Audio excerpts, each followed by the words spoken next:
ओम नमो भगवते वासुदेवाय नमः। जय श्री हरि विष्णु। दोस्तों, स्वागत है आप सभी का आपके अपने चैनल शिव साधना मार्गदर्शन में। बहुत बहुत स्वागत है। भगवान श्री हरि विष्णु की कृपा आपके और आपके समस्त परिवार पर सर्वदा सर्वदा बनी रहे। दोस्तों, आज की इस वीडियो में मैं बात करूंगी कामदा एकादशी के दिन यदि आप पूजा नहीं कर पाए हैं, सुबह के समय कोई भी पूजा पाठ नहीं कर पाए हैं तो कोई बात नहीं। यदि शाम के समय इन उपायों में से कोई भी उपाय कर लेते हैं तो मान के चलिए संपूर्ण भगवान श्री हरि विष्णु का आशीर्वाद आपको प्राप्त हो जाएगा। यदि एक भी उपाय में से इन उपायों को आप कर लेते हैं तो भगवान श्री हरि विष्णु की कृपा पाने से आपको कोई भी ताकत नहीं रोक सकती है। कामदा एकादशी के दिन भगवान विष्णु और माता लक्ष्मी की पूजा अर्चना की जाती है। साथ ही उनके निमित्त एकादशी व्रत रखा जाता है। कामदा एकादशी का व्रत करने से साधक को 100 यज्ञों के बराबर फल प्राप्त होता है। हर साल चैत्र मास के शुक्ल पक्ष की एकादशी तिथि को कामदा एकादशी मनाई जाती है। इस साल 19 अप्रैल को कामदा एकादशी पड़ रही है। इस दिन भगवान विष्णु के साथ ही माता लक्ष्मी की भी पूजा अर्चना की जाती है। साथ ही उनके निमित्त एकादशी व्रत किया जाता है। कामदा एकादशी का व्रत भगवान विष्णु के लिए रखा जाता है। इस साल यह व्रत 19 अप्रैल के दिन रखा जाएगा। धार्मिक मान्यता के अनुसार इस व्रत को करने पर पापों से मुक्ति मिलती है। कामदा एकादशी को मोक्ष की प्राप्ति की एकादशी भी कही जाती है। धार्मिक मान्यता है कि कामदा एकादशी का व्रत करने से व्यक्ति को 100 यज्ञों के बराबर फल प्राप्त होता है। साथ ही ब्रह्मवध दोष से भी छुटकारा मिलता है। इसके अलावा व्यक्ति द्वारा किए गए सभी पाप धुल जाते हैं। कामदा एकादशी पर आराध्य श्री हरि विष्णु की पूजा करते हैं। तो आइए श्रोताओं, आप जानते हैं कामदा एकादशी की तारीख यानी कि सही दिनांक, शुभ मुहूर्त एवं पूजा विधि। चैत्र मास के शुक्ल पक्ष की एकादशी तिथि 18 अप्रैल की शाम को 5:31 पर शुरू होगी और अगले दिन 19 अप्रैल को शाम के 8:04 पर समाप्त होगी। इसमें उदय तिथि के चलते 19 अप्रैल को कामदा एकादशी मनाई जाएगी। आइए जानते हैं कामदा एकादशी पारण समय क्या रहेगा। व्रती 20 अप्रैल की सुबह 5:50 से लेकर 8:26 के बीच व्रत खोल सकते हैं। इस समय में स्नान ध्यान कर भगवान विष्णु की पूजा करें और इसके बाद ब्राह्मणों को दान देकर व्रत का पारण करें। आइए अब जानते हैं श्रोताओं कामदा एकादशी की पूजा विधि।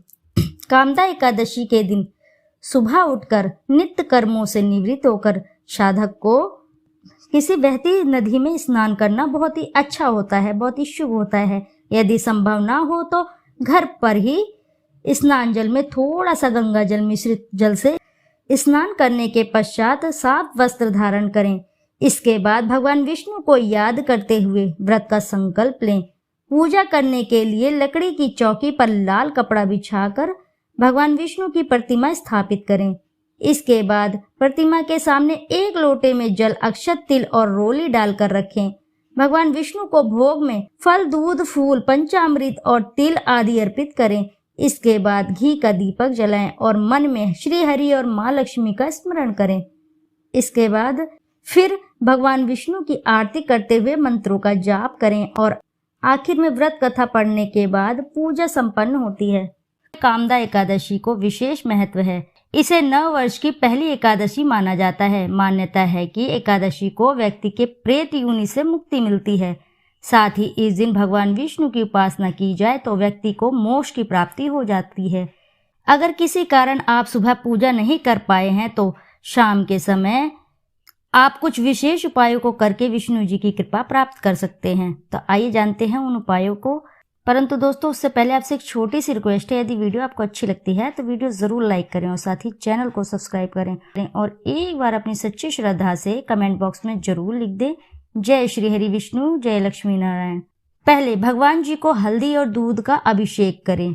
ऐसा करने से कष्टों से छुटकारा मिलता है। साथ ही श्री हरि की कृपा से दाम्पत्य जीवन सुखमय बन जाता है। इसी के साथ अगला उपाय है नारायण भगवान को गुड़ और चने का भोग अवश्य लगाएं। ऐसा करने से घर में सुख समृद्धि आती है, माता लक्ष्मी प्रसन्न होती हैं। इसी के साथ अगला उपाय है मन की शांति प्राप्त करने के लिए कामदा एकादशी के दिन श्री हरि के चरणों में तुलसी दल अर्पित करें।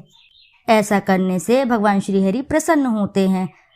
इसी के साथ अगला उपाय है, जीवन में मिठास घोलने के लिए विष्णु जी को दूध, दही और शहद को मिलाकर चरणामृत चढ़ाएं। ऐसा करने से दाम्पत्य जीवन में मिठास बनी रहती है, आपसी सदस्यों में प्रेम बनता है। इसी के साथ अगला उपाय है, मनोकामनाओं की पूर्ति के लिए भगवान को एक पान के पत्ते में सुपारी, लौंग और इलायची रखकर चढ़ाएं। ऐसा करने से आपके सभी मनोरथ पूर्ण होते हैं। कितनी भी बड़ी से बड़ी मनोकामना हो, शीघ्र ही पूर्ण होती है। आप सालों से पूजा अर्चना कर रहे हैं, फिर भी आपकी कोई मनोकामना पूर्ण नहीं हो रही है, तो इस उपाय को आप जरूर करिए। भगवान श्री हरि विष्णु की कृपा से शीघ्र ही आपकी सभी मनोकामनाएं पूर्ण हो जाती हैं। इसी के साथ अगला उपाय है, जीवन में तरक्की हासिल करनी है। आप किसी भी कार्य क्षेत्र में तरक्की हासिल करना चाहते हैं, सफलता प्राप्त करना चाहते हैं, चाहे वे शिक्षा का क्षेत्र हो या फिर नौकरी का क्षेत्र हो, व्यापार का क्षेत्र हो, किसी भी क्षेत्र में आप तरक्की हासिल करना चाहते हैं तो आज के दिन भगवान विष्णु को केसर का तिलक अवश्य करें। ऐसा करने से आपको सभी कार्यों में सफलता प्राप्त होती है। इसी के साथ अगला है, आज के दिन घर में सत्यनारायण की कथा पढ़ना भी शुभ माना जाता है। इससे घर में खुशहाली आती है। आज के दिन सत्यनारायण की कथा सुनने और श्रवण करने मात्र से भगवान विष्णु बेहद प्रसन्न होते हैं और आपका दाम्पत्य जीवन खुशहाल बना देते हैं।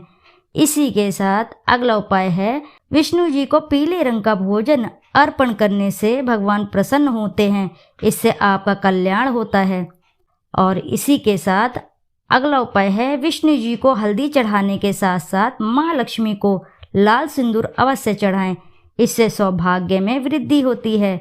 अगला है, यदि आपके जीवन में कहीं भी धन अटका है या आपने किसी से कर्जा लिया है, उससे छुटकारा नहीं पा रहे हैं, या आपके जीवन में सभी धन आने के मार्ग रुक गए हैं, सभी स्रोत बंद हो गए हैं, तो ऐसे में आप धन प्राप्ति एवं सुख समृद्धि की वृद्धि के लिए एक सूखा नारियल भगवान श्री हरि विष्णु को चरणों में भेंट करें। ऐसा करने से आपके धन में 100 गुना वृद्धि होती है और घर में सुख समृद्धि आती है और माँ लक्ष्मी भी इसी के साथ प्रसन्न होती हैं, क्योंकि नारियल जो है माँ लक्ष्मी को बहुत ही प्रिय है।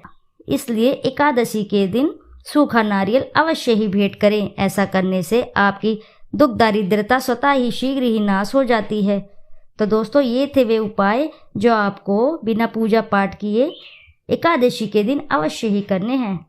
तो आशा है कि जानकारी से आपको लाभ अवश्य ही प्राप्त होगा। यदि जानकारी आपको अच्छी लगती है तो वीडियो को ज़रूर लाइक करें और साथ ही चैनल को सब्सक्राइब करें और एक बार अपनी सच्ची श्रद्धा से कमेंट बॉक्स में जरूर लिख दें, जय श्री हरि विष्णु, जय लक्ष्मी नारायण।